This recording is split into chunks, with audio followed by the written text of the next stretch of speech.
And he's the reason I became a dog trainer. So he turns 18 tomorrow. Can you believe it? 18 years old. One of my dog walkers is just a year older than him. It's crazy. It just came from the groomers because I want him to be really handsome for tomorrow. So he's pretty much blind, pretty much deaf.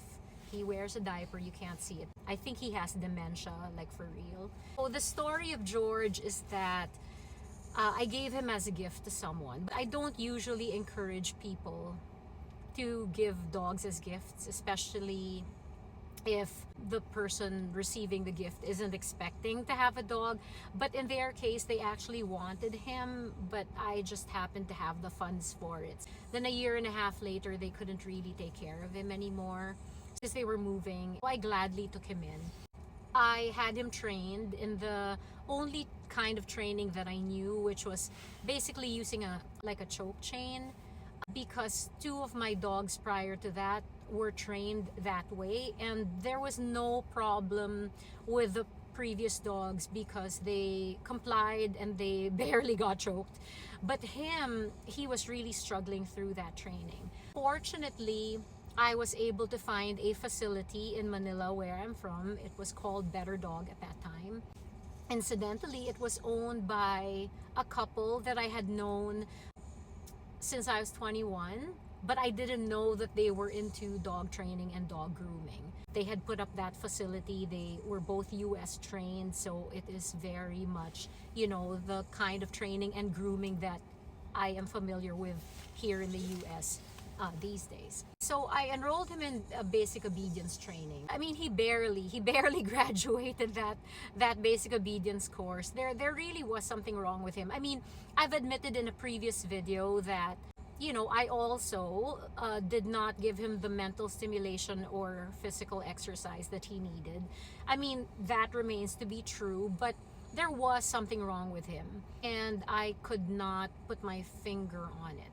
After basic obedience training, I took clicker training. We did agility. We did nose work. He did really good in nose work because, he's a beagle.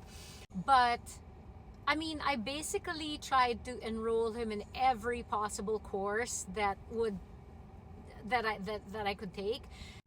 But I wasn't, there was something missing. There was really something wrong. And I remember this vividly. It was a day before like a fun competition in agility, and my now mentor told me, your dog has a high level of autism. Those were the exact words. Those were not the words I wanted to hear a day before like a fun competition, but nonetheless, that's what he told me. And it kind of made sense, because one of the weird things about George at the time was that he was very sensitive to noise. And if you look up autism, even in, humans, that is one of the manifestations. But, I wasn't 100% convinced until I came to the US. I became a certified dog trainer. As a certified dog trainer, you take these continuing education units that you have to complete to be able to renew your certification. And in one of those, I happened to take a course under Nicholas Dodman. At that particular time, he was talking about canine OCD, obsessive compulsive disorder in dogs. And during the break, I asked him, do you believe that dogs can also be autistic? And he said, yes, that's what we're going to talk about tomorrow. So I waited for that.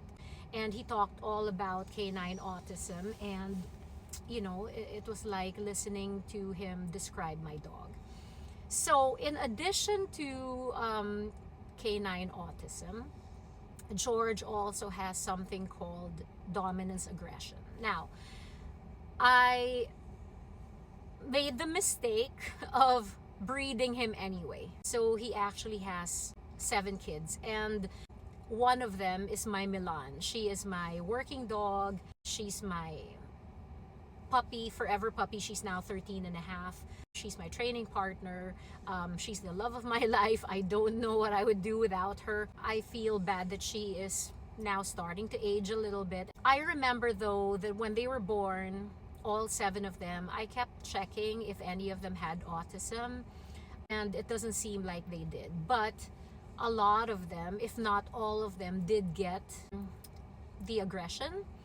Milan has never bitten any other dog or any other human, but she has it in her, right? Except that I'm a dog trainer, so I knew what to do about it. I knew how to nip things, before they started, right?